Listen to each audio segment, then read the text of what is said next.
The herdsmen, they are going nowhere.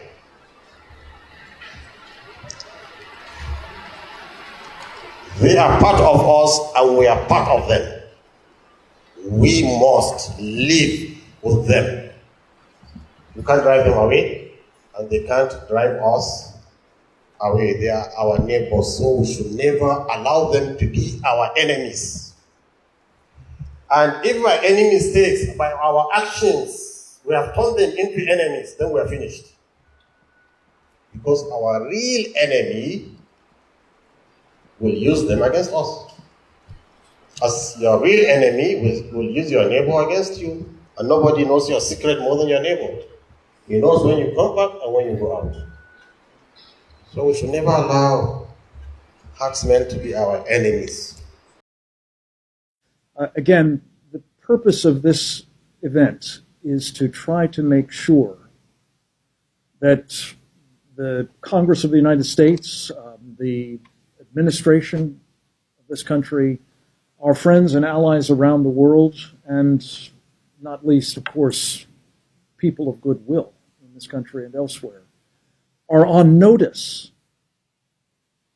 that Nigeria is at risk of disastrous collapse, that the forces that we've just been talking about are in the process of taking down a country that is the most populous in Africa, with horrific implications, not just for the immediate vicinity, the Lake Chad region as it's known,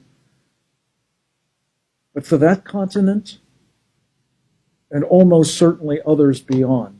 Congressman Wolf mentioned Bono, talking about a catastrophe that would make what has happened to Europe in the past few years, as a relatively small number of people migrated there with unbelievably chaotic consequences, look like a day at the beach by comparison. We're on notice, and the question is, do we have to wait until this horror is upon us before something is done about it? Or do we take steps now to try to prevent that? And I don't think any of us is saying that this is a panacea, but the appointment of the appropriate individual with the requisite authority.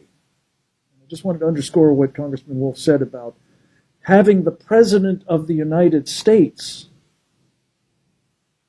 essentially personally empowering Senator Danforth to lead the effort on behalf of our country to alleviate that situation. That has to be done again, and it has to be an empowering of a person with the stature and the capabilities needed to do two really vital things. One is to pull together the government agencies that have responsibility for pieces of a problem like Nigeria.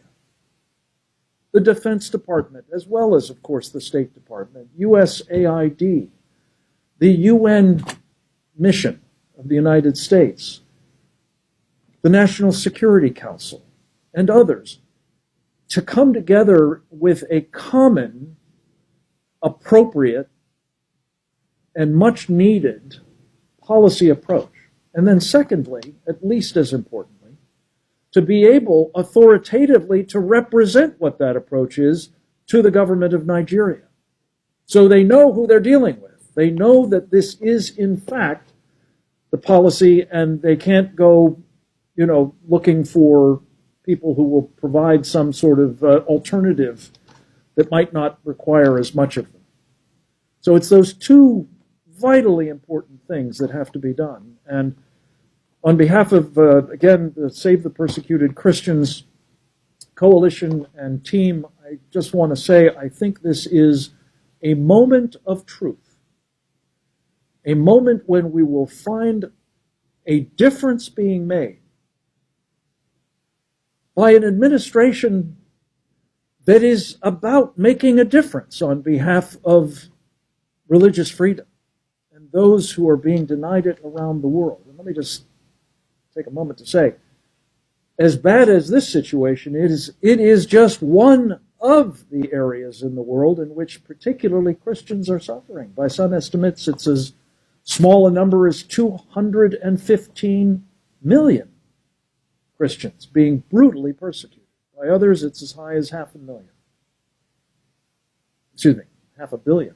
This is on our watch.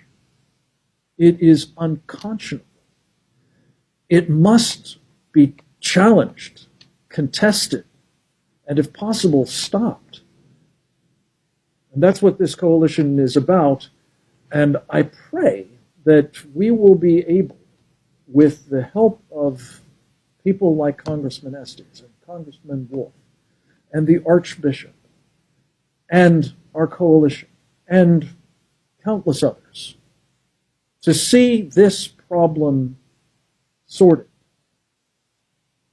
by the appointment at the earliest possible moment, preferably by the end of this year, because these elections are approaching, of an individual with the requisite authority of the President of the United States and the assignment of making both the U.S. government policy coherent and clear and effective, and communicating that, again, authoritatively to the government of Nigeria, who in the end is ultimately responsible for preventing this catastrophe.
Audio